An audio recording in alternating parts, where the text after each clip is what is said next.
मजबूरी होती है, कभी इंसान अपना घर छोड़ता, वरना कोई अपना शहर, अपना परिवार, अपने दोस्तों को छोड़कर क्यों जाएगा सरहदों पे गोली खाने। इस बार हरियाणा चुनाव में बेरोजगारी एक बड़ा मुद्दा है। कम से कम 3 महीने की सैलरी चली जाएगी। कभी लोग लाठियां खा रहे हैं जो कभी उनके अपने सपनों में भी नहीं सोच सकते। जो पार्टी 10 साल से सरकार चला रही है वो भी अब इलेक्शन के टाइम जॉब्स देने की बातें करने में लगी है। देश से बाहर जाने वालों में से 90% को ये सबसे कोई मतलब नहीं। फोर्ब्स की रिपोर्ट के अनुसार इंडिया आज अब तक की हाईएस्ट अनएम्प्लॉयमेंट रेट का सामना कर रहा है। इस रिपोर्ट के अनुसार 2010 में देश में 5.5% लोग बेरोजगार थे जिनके पास कोई काम धंधा नहीं था।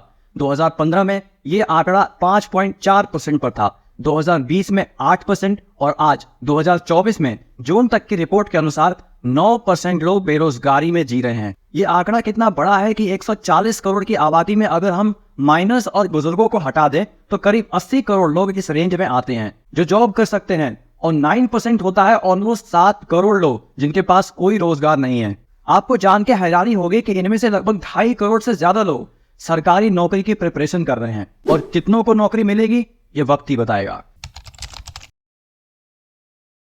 दिल्ली, मुंबई, बेंगलोर, गुजरात, तमिलनाडु आज बाहर के स्टेट से आने वाले लोगों को ओवर पॉपुलेशन की वजह मानते हैं। जब आदमी को अपने शहर में जॉब मिलेगी तो वो क्यों आएगा इन बड़ी सिटीज में पॉल्यूशन का जहर पीने। आज वो बस कहने को देश में है लेकिन उसके लिए ये परदेश ही है। आज जिसके घर में भगवान ना करे कोई आफत आ जाए तो उसको अपनी कंपनी से छुट्टी लेके घर पहुंचने में भी कई केसेस में 24 घंटे से ज्यादा का समय लग जाता है। इनमें से ज्यादातर लोग फ्लाइट्स अफोर्ड नहीं कर सकते।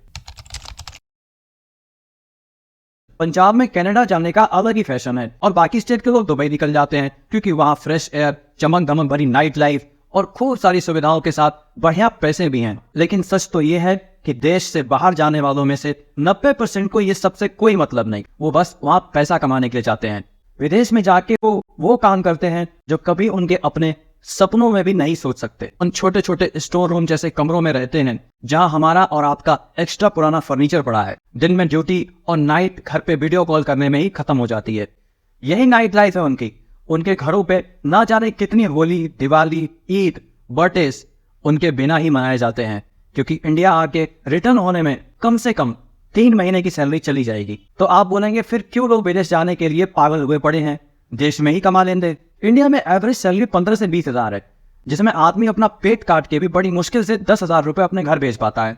अब मान लो कि किसी के यहाँ कोई हादसा हुआ था और उसको 20 लाख का कर्जा लेना पड़ गया था, तो आप बताओ कि इस 10,000 की बचत से कितने साल लगेंगे उस कर्जे को उतारने में। 16.5 साल, यानी कि उसकी पूरी जवानी निकल जाएगी, वो भी तब जब घर पे और कोई खर्चा ना किया जाए। अब आप सच सच बताओ कि कोई कैसे देश में ईमानदारी से काम करके 20 लाख रुपए जोड़ पाएगा, जबकि एक बार कनाडा सेट होने से वही चीज सिर्फ 2 साल में की जा सकती है। तो कोई क्यों नौकरी करेगा यहाँ। पैसे जोड़ने के अलावा उनके घरों में फेस्टिवल्स होते हैं, शादियां करनी होती हैं। ऐसे ही ना जाने कितने परिवार किसी बीमारी या हादसे की वजह से हैवी फाइनेंशियल डेट में हैं, यानी कि कर्जे में डूबे हुए हैं। ऐसे में उनके जवान बच्चों के पास विदेश जाने के अलावा और कोई रास्ता नहीं बचता।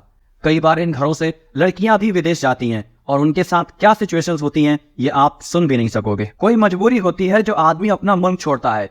इनमें से कुछ को जब वीजा नहीं मिल पाता तो वो गलत रास्तों को भी अपना लेते हैं जिसे डंकी कहा जाता है। इसमें लोग जनरली अमेरिका जाने के लिए फ्लाइट के जरिए पहले दिल्ली से यूरोप जाते हैं, फिर फ्रांस के रास्ते साउथ अमेरिका की फ्लाइट पकड़ते हैं जहां ये बोलीविया, एक्वाडोर, कोलंबिया या गुयाना में लैंड होते हैं क्योंकि यहां आसानी से वीजा फ्री अराइवल मिल जाता है। फिर यहां से ये लोग बस या कार से किसी तरह पनामा तक पहुंचते हैं। फिर इन्हें पनामा में जंगली रास्तों पे 8 से 10 दिन तक पैदल चलना पड़ता है जहां जंगली जानवरों के अलावा वहां के लोकल क्रिमिनल्स, माफिया का भी खतरा रहता है। अगर लकी रहे तो आगे ये लोग कोस्टा रिका, निकारागुआ, होंडुरास और ग्वाटेमाला पार करके मैक्सिको पहुंचते हैं। इसके बाद इन्हें 3140 किलोमीटर लंबी यूएस से मैक्सिको के बॉर्डर को पार करने के लिए जनरली तिजुआना एरिया तक पहुंचना होता है। कई इंडियन हर साल अपने सपनों को पूरा करने के लिए इस डंकी रूट पे अपनी जान की बाजी लगा देते हैं। इस बार हरियाणा चुनाव में बेरोजगारी एक बड़ा मुद्दा है। जो पार्टी सरकार में आना चाहती है वो, और जो पार्टी 10 साल से सरकार चला रही है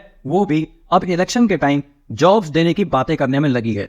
हाल ये है कि 4th क्लास की जॉब के लिए भी हजारों ग्रेजुएट लड़के अप्लाई कर रहे हैं। जब यहाँ कोई काम है ही नहीं तो ऐसे में कई तो विदेश जाने के जुगाड़ में लग जाते हैं, जबकि उन्हें मालूम होता है कि इसमें जान का भी जोखिम है। लास्ट मंथ ही करनाल के विशाल की बेलारूस में मौत हो गई।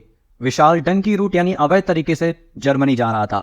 उसके पिता ने घर गिरवी रख करके उसको विदेश भेजा था। 22 अगस्त को बेलारूस दूतावास से खबर आती है कि विशाल अब जिंदा नहीं है, जबकि हरियाणा का डंकी वाला मुद्दा संसद में भी उठ चुका है। तो क्या रीजन है इस गंभीर समस्या का?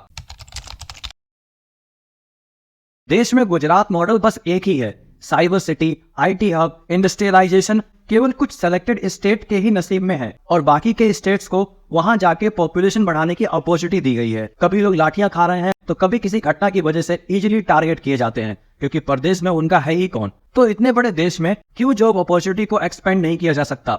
मैं आपको एक छोटा सा एग्जाम्पल देता हूँ। उत्तराखंड 9 नवंबर सन 2000 में उत्तर प्रदेश से अलग हुआ था और इंडिया का 27वां राज्य बना। 18 जुलाई 2002 को वहां सिडकुल की स्थापना हुई और फैक्ट्रियों को लगाया जाने लगा।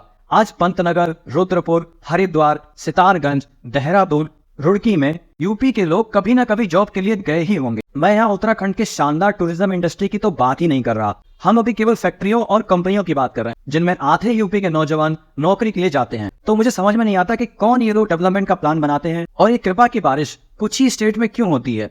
बाकी के स्टेट्स की किस्मत कब खुलेगी? आज हमारे कई ग्रेजुएट युवाओं को बैंक में कोई फॉर्म भरना नहीं आता है, कई तो एप्लीकेशन भी खुद से नहीं लिख सकते। तो क्या एजुकेशन देश में दी जा रही है? ये साफ जाहिर है स्किल डेवलपमेंट के नाम पे टेंडर दिए जा रहे हैं। तो ये सब चीजें करिकुलम का पार्ट भी तो हो सकती थी, तो क्यों इन पे हजारों करोड़ रुपए एक्स्ट्रा खर्च किए जाते हैं? एजुकेशन और डिग्री की वैल्यू पे मैंने एक डिटेल वीडियो बनाई हुई है, मैं उसका लिंक आई बटन और डिस्क्रिप्शन में दे दूंगा, आप जाके देख लीजिएगा।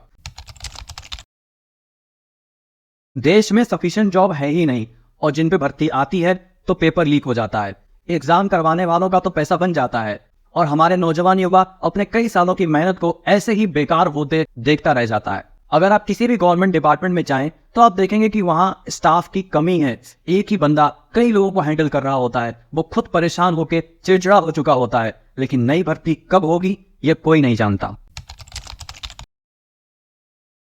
जैसा कि मैंने पहले उत्तराखंड और उत्तर प्रदेश के एग्जाम्पल से बताया कि कैसे कुछ स्टेट अपने साथी राज्यों से कई गुना अधिक तरक्की कर जाते हैं और बाकी के राज्य आज भी उसी स्पीड से ग्रो हो रहे हैं जैसे 20 साल पहले हो रहे थे। कोई नया डेवलपमेंट प्लान लॉन्च ही नहीं किया जाता। फिल्म इंडस्ट्री अब यूपी में आ रही है, सारा प्रोडक्शन अब यहीं पर होगा, लोगों के लिए खूब नौकरियां मिलेंगी, कलाकारों का सम्मान भी होगा। इस बात को सुनते हुए मुझे कई साल हो गए, लेकिन मुश्किल से ही कोई एक बड़ी मूवी यूपी में प्रोड्यूस की गई होगी। आज भी यूपी के लोग ज्यादातर जॉब के लिए उत्तराखंड, गुजरात या तमिलनाडु निकल जाते हैं। जिन देशों में पॉपुलेशन कम हो रही है वहां लोगों को सरकारी ऑफर दिए जा रहे हैं कि ज्यादा बच्चे पैदा करो। ये बड़ी पॉपुलेशन अगर ठीक से एजुकेट और स्किलफुल हो तो वरदान है, नहीं तो डेफिनेटली बेरोजगारी को बढ़ाने के जिम्मेदार भी कही जा सकती है। फॉर एग्जाम्पल, अगर किसी के 5 बच्चे हैं और सभी इतने टैलेंटेड हैं कि कोई अच्छा काम कर सकते हैं तो वो 5 मिलके कम से कम 1 लाख रुपए घर लेके आएंगे, बजाय कि किसी के 1 या 2 ही लोग कमाने वाले हैं। लेकिन यही अगर उन 5 में से 3 बिगड़ गए तो जो 2 कमा के लाएंगे ये 3 मिलके उसको भी छीन सकते हैं। लड़ाइयां और बहुत कुछ खराब स्थिति हो सकती है। तो ग्रोइंग पॉपुलेशन वरदान के साथ अभिशाप भी बन सकती है। सब डिपेंड करता है कि पॉपुलेशन को कैसे मैनेज और एजुकेट किया जा रहा है। देश की मजबूती के लिए अच्छी education, job creation, even development सबसे ज्यादा इंपॉर्टेंट पॉइंट्स हैं। हमारे यहाँ का एजुकेशन सिस्टम केवल जॉब कल्चर को ही प्रमोट करता है, लेकिन हमें यह भी समझना होगा कि जब तक सोसाइटी में बिजनेसेस ग्रो नहीं होंगे तब तक जॉब क्रिएशन भी नहीं होगा। इसलिए सोसाइटी को बिजनेस करने के लिए जरूरी एजुकेशन, सपोर्ट और इंफ्रास्ट्रक्चर देना बहुत जरूरी है। तो ये थी आज की वीडियो। आई होप आपको जानकारी इन्फॉर्मेटिव लगी होगी। अपने लाइक कमेंट से जरूर बताइएगा, चैनल को कर लीजिएगा सब्सक्राइब और बेल आइकन को दबाना मत भूलिएगा। मैं मिलता हूँ आपसे नई वीडियो में एक नए टॉपिक के साथ। अपना ख्याल रखिएगा।